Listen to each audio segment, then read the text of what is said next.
इसलिए वे कहते हैं यह ईश निंदा करता है। ईश्वर के सिवा कौन पाप क्षमा कर सकता है?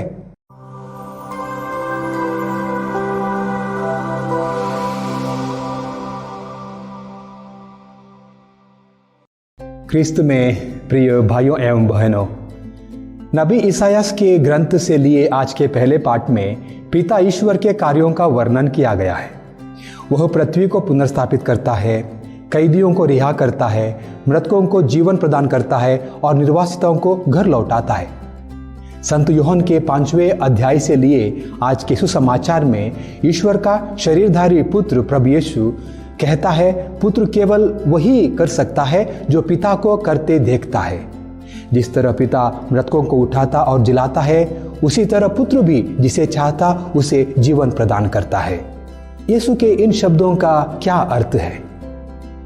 प्रभु यीशु के ये रहस्यमय शब्द उनकी दिव्यता की ओर संकेत करते हैं, ईश्वर के साथ उसकी समानता दर्शाते हैं। अगर यहूदी प्रभु यीशु पर ईश निंदा का आरोप लगाकर उसे मार डालना चाहते हैं, तो कारण यह है कि वे यीशु के शब्दों को अच्छी तरह से समझते हैं। इसीलिए जबकि नबी इसायास के ग्रंथ में ईश्वर के महान कार्यों का बड़े हर्षोल्लास के साथ स्वागत किया जाता है, सुसमाचार में प्रभु यीशु के शब्दों और कार्यों को क्रोध एवं ईर्ष्या से भरा हुआ एक ठंडा स्वागत मिलता है। जब यीशु पापों को क्षमा करता है तो उनके यहूदी श्रोता इस दावे का अर्थ और उसकी गंभीरता को अच्छी तरह से समझते हैं।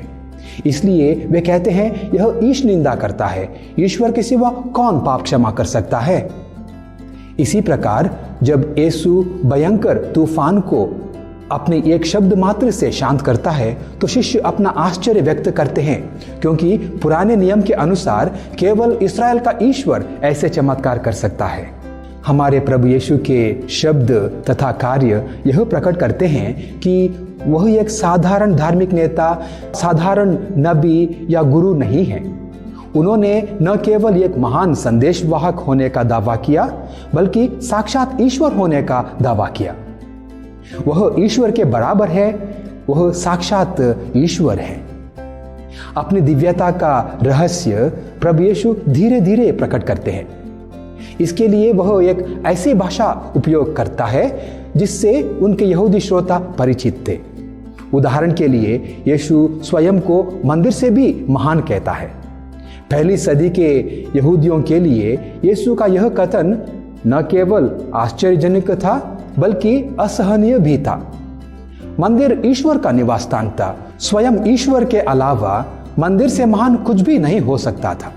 यहूदियों ने यीशु को कुछ गलती या गलतफहमी के कारण पत्थर नहीं मारना चाहा। उन्होंने यीशु को केवल प्रेम का संदेश सुनाने के खातिर मौत की सजा नहीं दी। यीशु केवल विश्राम दिवस का नियम तोड़ने के लिए या ऐसे कुछ चंद कारणों के लिए क्रूस पर नहीं मारा गया। यीशु को क्रूस इसलिए दिया गया क्योंकि वह ईश्वर को अपना निजी पिता कहकर ईश्वर के बराबर होने का दावा करता था। इससे बड़ी ईश निंदा यहूदी धर्म में नहीं थी।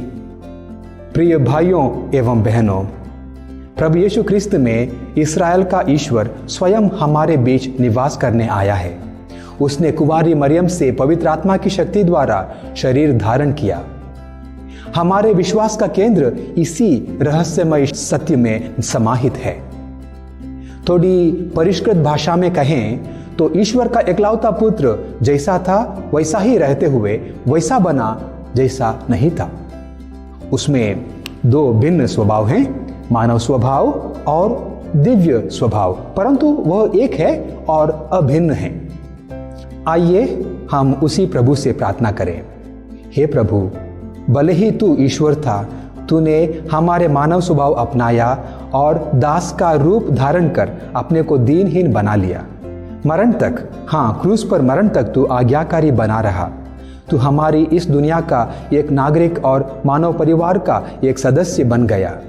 तू हमें अपनी दिव्यता में सहभागी बना और हमें अपने दूतों और संतों के साथ स्वर्गीय नागरिकों की सदस्यता प्रदान कर। आमीन।